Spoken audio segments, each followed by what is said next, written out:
नमस्कार, मी सुवर्णा. बुलुक महाराष्ट्र या बुलेटिनमध्ये आपल्या सगळ्यांचं स्वागत. बुलेटिनमध्ये आपण सविस्तर बातम्या बघणार आहोत.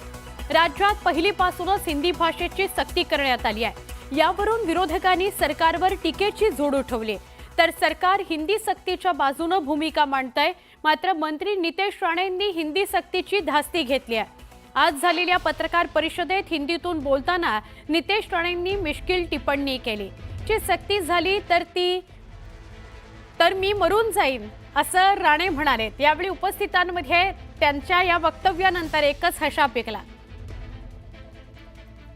एका बाजूला सरकारनं पहिलीपासून हिंदी सक्ती केली आहे, म्हणजे 3 भाषांमध्ये तिसरी अनिवार्य भाषा हिंदी केली आहे.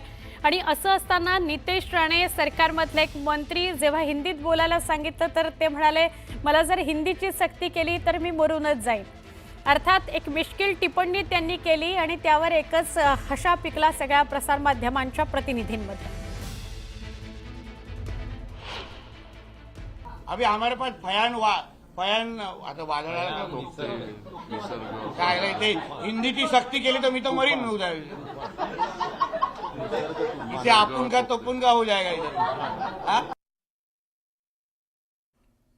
मी मंत्री आहे, सिनियर मंत्री आहे. महाराष्ट्रात फक्त गृह खातं राहिलं, बाकी सगळीच खाती झाली असं विधान चंद्रकांत पाटलांनी केलंय.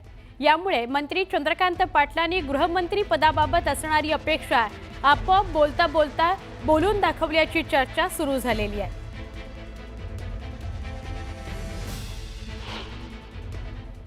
मी मंत्री आहे, सिनियर मंत्री आहे. महाराष्ट्रामध्ये फक्त गृह खातंच राहिलं, बाकी सगळी खाती माझी झाली. मी मंत्री आहे, सिनियर मंत्री आहे. महाराष्ट्रामध्ये फक्त गृह खातंच राहिलं, बाकी सगळी खाती माझी झाली.